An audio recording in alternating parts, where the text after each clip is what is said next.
I never wanted to be married. An entanglement? Yes. So if I gotta look like the adulterous wife, I'ma do it. You talk about that slap and what happened when Will Smith walked up on that stage. And you said, this is his fight. I'm going to let Will fight this fight. Yeah. Do you still believe that should be the case when Will literally walked up on that stage and kind of fought for you in that moment? And Chris he thought that we were getting a divorce. So he called me and he was like, hey, basically he was like, I'd love to take you out. And I'm like, well, aren't you and Will getting a divorce? And I was like, no. I retire from trying to make you happy. I need you to go make yourself happy and just prove to me that it's even possible. It really feels like Jada Pinkett Smith is putting Will Smith on blast again, and it's getting wild. Every time I scroll through Instagram, I keep seeing post after post of Jada saying all kinds of things, and it just doesn't stop. So I had to step in and share my take on this because there's a lot going on right now, and people are talking heavy. It's been a minute since the Chris Rock slap shook everything up, but somehow all that drama is popping back up like it never left. Now here's the twist. What people think are brand new clips or fresh interviews, turns out they're not even new. It's old footage getting pushed all over again, recycled and thrown back into the spotlight, and people are eating it up like it just dropped yesterday. And I'm sitting here thinking, is this all just timing or is there something bigger behind it? Because with the different world coming back and Jada being part of it, you gotta wonder if this buzz is lining up a little too perfectly. It almost feels like the drama is stirring up attention on purpose, getting people curious, getting people talking, and maybe even pulling them in to check out the show. Now, I can't even say for sure how all this started blowing up again. Maybe one person brought it up and everybody just ran with it, turning it into a full-on internet storm. I'm not completely sure what kicked it off, but I'm definitely about to lay out my thoughts, my feelings, and my take on this whole situation because there's a lot to unpack. So, let's be real for a second. Will Smith and Jada Pinkett Smith were seen as that couple in Hollywood. From the outside looking in, they had this powerful image, like everything was solid, successful, and just straight up admirable. Oh, wow. People really looked at them like goals, especially as a strong black couple in the spotlight, and that image carried weight for a long time. Then you got their family, Willow and Jaden, who grew up right in front of everyone, adding to that picture-perfect vibe. It felt like they had it all together, like a polished, high-profile family that people respected and even looked up to. That perfect image had people convinced they were untouchable. But then everything flipped, and it flipped hard. A few years back, singer August Alsina came out talking openly about his connection with Jada, and that's when things started getting messy real fast. He even said, I actually sat down with Will and had a conversation due to the transformation from their marriage to life partnership that he gave me his blessing. And I totally, and that right there sent shockwaves through everybody watching this unfold. Like, let's be honest, you don't have to go out here chasing drama or getting caught up in messy situations like an entanglement just to figure life out. You don't need to live through every wild situation firsthand to understand what's right or wrong. Sometimes it's smarter to just watch how things play out for other people and really take notes from their choices, their mistakes, and how everything unfolds. That's the real lesson. You can sit back, observe, and actually grow from what you're seeing instead of repeating the same patterns. Take those lessons, apply them to your own life, and move differently so you don't end up in the same chaos. That's the part a lot of people miss, and it's right there in front of them. And here's another thing that hit hard. You can make someone smile, you can make them laugh, you can even make them feel good in the moment. I actually sat down with Will and had a conversation due to the transformation from their marriage to life partnership that he gave me his blessing. And I totally gave myself to that relationship for years of my life. But their happiness, that's not something you can control at all. It's deeper than that, and it comes from within them, not from anything you do on the outside. That idea right there is something I strongly agree with, no question. But when you look at how they even got to this point, it makes people pause for a second. From what's being said, he was doing everything, providing the lifestyle, showing love, giving attention, admiration, all of it. Like everything people usually say they want in a relationship was being handed over, no hesitation. And still, somehow, things didn't line up the way people expected, and that's where it really starts to raise eyebrows. He really laid it all out for her, like everything was handed over on a silver platter, and somehow people still felt like it wasn't enough. Then things hit a turning point when she got older, and you start hearing about this midlife crisis phase that shifted everything. He even explained it himself, saying, "Turned 40. That's when I had a midlife crisis. The day after her 37th birthday, I hired a team to orchestrate her 40th birthday. My traced mommy's family routes, Jay Blige performs. Gonna be the thing that lifted her out of this midlife crisis." And when you hear that, it sounds like he went all out. No shortcuts, no half effort, just big moves trying to create a moment that would change everything. But here's where it really gets real. A lot of people think if they just do enough, plan enough, give enough, love enough, that it's gonna magically fix everything inside another person. Like if they pull off the perfect gesture, then boom, happiness is guaranteed. But that's not how it works. And that's where things start falling apart. Because the truth is, happiness doesn't come from gifts, status, or even another person. It comes from within, no matter how you slice it. Whether it's tied to spirituality, inner strength, or personal growth, that feeling has to be built on the inside first. I need you to be this thing for me so I don't feel a certain way. And what I'm going to do is I'm going to put so much pressure on you and find really sneaky ways to manipulate you so that you will... You can't outsource that to somebody else and expect it to last. And this is exactly why this conversation hits so hard. The moment you put your happiness in someone else's hands, you're basically setting them up to fail, no matter how hard they try. He even said it straight up. I remember the day, I retired. I literally said to Jada, that's it. I retire from trying to make you happy. I need you to go make yourself happy and just prove to me that it's even possible. And that right there, that line alone says a whole lot about where things stood. That right there is deep, no question about it. Because there are a lot of men in relationships right now dealing with a situation where no matter what they do, it's never enough. A guy could go all out, do the impossible, bring something unbelievable to the table, and somehow there's still a complaint waiting on the other side. Now, as time went on, I got into a different kind of entanglement with August. An entanglement? Yes. Yes. A relationship? Yes, it was a relationship, absolutely. But when you really break it down, the bigger question is this: can someone actually be happy on their own? Like if you're by yourself with no distractions, no validation, no outside support, can you still feel at peace and fulfilled? That's the real test that a lot of people avoid. Because what happens sometimes is instead of facing that, a person starts dependent on someone else to fill that gap. It turns into this unspoken pressure where it's like, I need you to be this for me so I don't feel a certain way. And that's where things get complicated fast. That pressure can build up in subtle ways too. Not always obvious, but still heavy enough to affect everything. And yeah, I've got to mention this part. Even looking at situations like Tia Mowry, just from my own perspective, it seemed like a similar pattern might have been there. I could be off, but it looked like there was this expectation for Corey to carry the weight of her happiness instead of that happiness coming from within first. And when that balance is off, it can quietly create tension that keeps growing over time. We're talking about happiness and unhappiness, and the reason this even comes up is because people watch that whole journey play out in real time. We ride together, We die together. Bad marriage for life. That's terrible. It's the truth. It's the truth. There were emotional moments all over social media, tears, long posts, and everything in between while she was on her own, and it had people really paying attention. She even said it herself. I really feel like in these past 3 years, I've gotten to know myself. There have been lots of moments of solitude and silence, but I feel like that is where growth happens. And that sounds powerful on the surface, because growth does come from those quiet, uncomfortable moments. But here's the part that makes people stop and think. If the relationship was truly the main problem, then once it ends, you'd expect everything to feel lighter, right? Like the stress disappears and life instantly improves.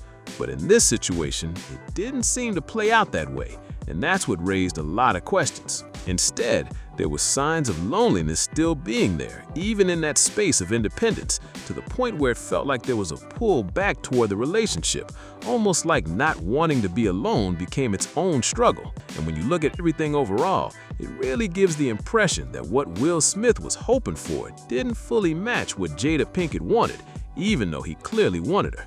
That part right there is major, and a lot of people completely overlook it. A relationship only works when both people are truly on the same page, moving in the same direction. It can't be one person fully committed while the other's just going along with it like, well, I guess this'll do, because that setup falls apart every single time. And you can see similar conversations pop up when people talk about Ayesha Curry and Steph Curry. There were moments where she openly said, Jada, I love you.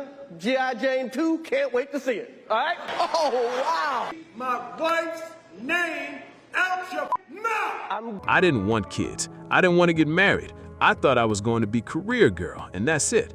And hearing that made people pause because it doesn't line up with the picture-perfect image everyone sees now. It really exposes this idea people buy into, that marriage is supposed to magically turn two people into one flawless unit overnight.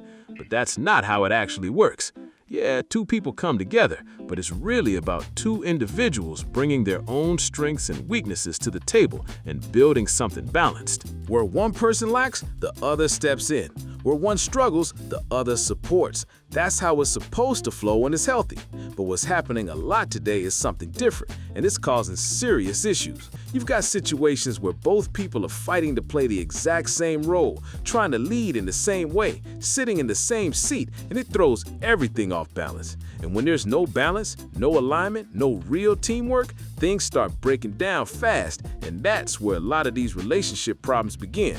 And that's why a lot of these marriages feel out of sync right now, because there's no real harmony between the two people. Instead of moving together, it turns into a struggle over roles, with both people trying to stand in the same position, and that's where confusion starts creeping in. You even see situations where one person is trying to carry everything at once, and it throws off the whole dynamic. It raises the question. Didn't go to the Oscars necessarily as Will's wife, but when the event occurred, I knew in that moment that I wasn't going to leave his side. And that's when I knew. I was like, I love this man. If the balance is off and roles aren't clear, where does the other person even fit in? That tension builds up fast, and it doesn't just fix itself. Because at the end of the day, a relationship is like a rhythm, like a dance, and both people have to stay in sync for it to work. The moment one person checks out or stops showing up the same way, everything starts falling apart. The connection weakens, the communication slips, and before you know it, the whole thing feels disconnected. And it's wild because I kept seeing all these clips going around, but this one really stands out. It's deep, and at the same time, it's easy for people to miss the message if they're not really paying attention. But if you catch it, it can seriously shift how people look at relationships and marriage. Another thing that doesn't get talked about enough, there are people in marriages who completely lose themselves in the process. Always busy, always handling responsibilities, always saying, I don't have time, I gotta cook, clean, do everything, and it turns into burnout real quick. But the truth is, taking care of yourself isn't selfish. It actually helps the relationship. When you prioritize your own well-being, your energy changes, your mindset shifts, and that positive energy flows right back into the marriage. And this is where things get even realer, because a lot of people don't want to admit what comes next. I don't remember actually rolling my eyes. I think what people saw was me looking at Will going, I knew he was going to do that. It's not just about balance of roles, it's about accountability on both sides, and that's the part that gets uncomfortable fast. Because when you strip everything down, you gotta ask, are both people actually showing up honestly, or are they just playing a part to keep the image alive? That's where a lot of these high-profile relationships start cracking, because the public sees one thing, but behind closed doors, it's a completely different story. And with Will and Jada, that's exactly why people stay locked in on every clip, every interview, every little statement. It's like people are trying to piece together what's real and what's just for the spotlight. And the more these old clips resurface, the more it feels like layers are being pulled back that were never meant to be seen like this. At some point, you can't ignore the pattern. When the same themes keep popping up, unhappiness, disconnect, different expectations, it stops looking like random issues, it starts looking like a deeper mismatch that was always there. And that's the part people don't always want to face. Sometimes it's not about who did more or who gave more. It's about whether the two people were ever truly aligned in the first place. Because if that foundation isn't solid, no amount of effort, attention, or public image can hold it together for long. You talk about that slap. What happened when Will Smith walked up on that stage. And you said, this is his fight. I'm going to let Will fight this fight. Yeah. Do you still believe that should be the case when Will literally walked up on that stage and kind of fought for you in that moment? That's a really deep subject. You got to be really careful about the why. So that's Will's story to tell. And once you really start looking at it from that angle, it changes how you see everything that followed. Because now it's not just random moments going viral. It starts to feel like pieces of a bigger story that people are only now fully noticing. You've got interviews, red table talks, old statements, all resurfacing at the same time, and it creates this picture that's hard to ignore. It's like every clip adds another layer, and instead of clearing things up, it actually makes people question even more. And let's be honest, the internet is not letting anything slide. Every expression, every word, every pause gets analyzed, replayed, and picked apart like it's evidence in a case. That kind of attention puts even more pressure on a situation that already seems complicated. But here's the deeper issue that stands out. When private relationship struggles turn into public conversations over and over again, it changes the dynamic completely. I thought it was a skit. It wasn't until Will started to walk back to his chair that I even realized that it wasn't a skit. I was in as much of a fog as anybody else. It's no longer just between two people. It becomes something the whole world feels invited to judge, comment on, and dissect. And that kind of exposure can either force clarity or create even more confusion. Because now, instead of working through things quietly, everything is happening in front of an audience that's forming opinions in real time. So at this point, it's not even just about what happened in the past. It's about how everything keeps being brought back up, reshaped and reinterpreted again and again. And that cycle right there is what keeps this whole situation alive, no matter how much time passes. And what really keeps this whole situation going is the way people keep picking sides like it's some kind of never-ending debate. You've got one group defending Will, another backing Jada, and then others just watching the whole thing unfold like it's a series that keeps dropping new episodes. But the truth is, relationships aren't that simple, no matter how much people try to break it down online. It's not always about choosing who's right and who's wrong. It's about understanding that both people can see things completely differently and still be standing in the same situation. And Chris he thought that we were getting a divorce. So he called me and he was like, hey, basically he was like, I'd love to take you out. And I was like, he was like, well, aren't you and Will getting a divorce? And I was like, no. I was like, Chris, those are just rumors. She's like, oh my, he was pumped. You know what I mean? And that's where things get even more layered. Because when two people have different expectations, different needs, and different views on what love or partnership should look like, those gaps don't just disappear on their own. They get bigger over time if they're not addressed head on. You can even see it in the way they talk about their journey. One side might view it as growth and evolution, while the other might see it as distance and disconnect. And when those two perspectives don't line up, it creates tension that doesn't always get resolved easily. So now, every time an old clip resurfaces or a new comment gets made, it's like it reopens the same conversation all over again. And instead of things settling down, it just adds more layers for people to analyze, react to, and debate nonstop. And at this point, you start to see how this turns into something way bigger than just their relationship. It becomes a conversation about what people expect from love, from marriage, and from their partners in general. And that's why so many people feel pulled into it. Everything came out and I was like, oh, I got to take myself to the table. Mind you, Will and I were not together. We hadn't been together. 2016, Will says, I want to come to the table with you. We come to the table and Will's not ready.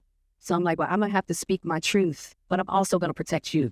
So if I got to look like the adulterous wife to make sure you're good, I'm going to do it. Because a lot of folks aren't just watching Will and Jada. They're comparing it to their own lives. They're asking themselves questions they might have been avoiding, like, am I actually happy or am I just comfortable? And that right there hits a nerve. And that's why these clips keep circulating the way they do. It's not just gossip. It's triggering real thoughts, real debates, and even real tension in other people's relationships. People start rethinking what they've been accepting, what they've been tolerating, and what they actually want moving forward. But here's where it gets tricky. When you start using someone else's situation as a mirror, you got to be careful not to lose your own perspective in the process. Every relationship has its own dynamics, its own boundaries, and its own understanding that doesn't always translate from the outside looking in. Still, you can't deny the impact. This whole situation keeps forcing conversations that a lot of people weren't ready to have. And that's exactly why it keeps staying relevant. It's not just about them anymore. It's about what their story is making everyone else confront within their own lives. And that's exactly where things start to shift from just watching to actually reflecting. Because now people are questioning the idea of relationship goals altogether. A lot of people might not know, but he proposed to you while he was in jail. When he asked me to get married, he was at Rikers. And I knew at that time that he needed somebody to do time with him, which I was going to do anyway. He had to marry me. He wrote me this long letter. I think even before he was starting to trend. He was starting to shift. What looked perfect on the outside doesn't always match what's really going on underneath. And that realization hits hard. For a long time, people were sold this polished image of what a successful relationship is supposed to look like. Power couple, success, fame, family, everything lined up just right. But situations like this start to expose how much of that image can be pressure instead of reality. Because trying to maintain a certain look for the world can slowly turn into a performance. And when you're performing instead of genuinely connecting, it creates distance, even if everything appears solid from the outside. She just loved him like he was the image of perfection. I was deeply insecure and just I wasn't man enough to handle that relationship. That's why a lot of people are starting to rethink what actually matters. Is it the image, the status, the public approval, or is it the real connection behind closed doors when nobody else is watching? That question alone is making people reevaluate what they've been chasing. And when you tie that back into everything that's been resurfacing, it starts to make more sense why this keeps grabbing attention. It's not just drama, it's the breaking of an illusion that a lot of people once believed in. And once that illusion cracks, it's hard to look at any of it the same way again. And once that illusion starts breaking, people don't just forget about it. They start digging even deeper. Because now, it's like, what else wasn't what it seemed? What parts were real and what parts were just being held together for the cameras? That curiosity is exactly what keeps this whole situation trending, because every time something resurfaces, it adds another piece to the puzzle. And instead of closing the conversation, it actually keeps it wide open. But here's the part that really stands out. When a relationship plays out this publicly for so long, it almost creates two different versions of the story. There's the private reality, and then there's the public narrative that keeps evolving over time. Me and Jada was reflecting about love. And I asked her, I said, what did she think was, one of the biggest revelations that she had had about love? She said that you cannot make a person happy. And I thought that was a real deep idea. And those two don't always match up. One moment something is framed as growth, the next moment is being questioned all over again based on a different clip or a different perspective. That back and forth keeps people locked in, trying to figure out what to believe. At the same time, it shows how fast opinions can shift. Someone can be praised one day, criticized the next, and then defended all over again, depending on what clip is circulating. It's like the narrative never fully settles, and that's why this doesn't seem to be fading anytime soon.